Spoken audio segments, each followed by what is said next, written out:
Ko te utu a te kaitōranga pū matua o te whare pāremata, ara a te Premier he koa atu i te whārau manotāra i te tau.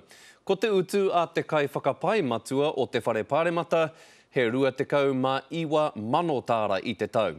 Ko tā te uepū o te ringa tōtā i te rā nei he whakatū hākari, hei whakatairanga ake i tēnei rerekētanga i roto i te whare pāremata. Koe nei o tātou Premier no roto mai ngā tau e rua te kau ki muri nei. Ko tahi te tangata e here ana i a rātou katoa, ko tā rātou kai whakapaipai tari. We all want our children to be good and have a good education.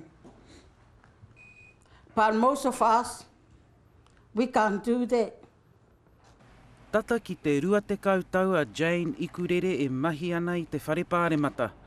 Ko ia te kai whakapai matua, engari te kaumā whātāra no aiho tana utu i te haora.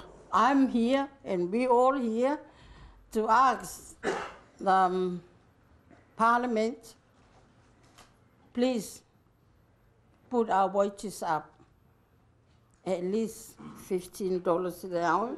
Te kaumā toru tāra e rima te kau hēneti i te haora te utu ki ēnei kai whakapai.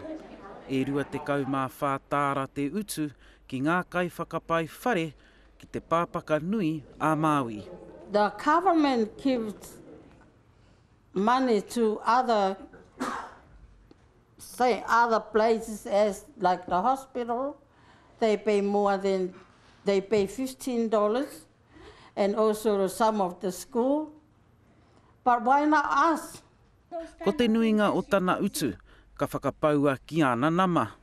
Ko te toinga ki te kai e hora iho nei. It's not healthy, it's not good for us that work hard for youth. Kei te kōrero ngā ringa tōtā ki ngā ratonga o te whare pāremata i tēnei wā, hei whakatika i tēnei take. Ngā hui Wade, te karere.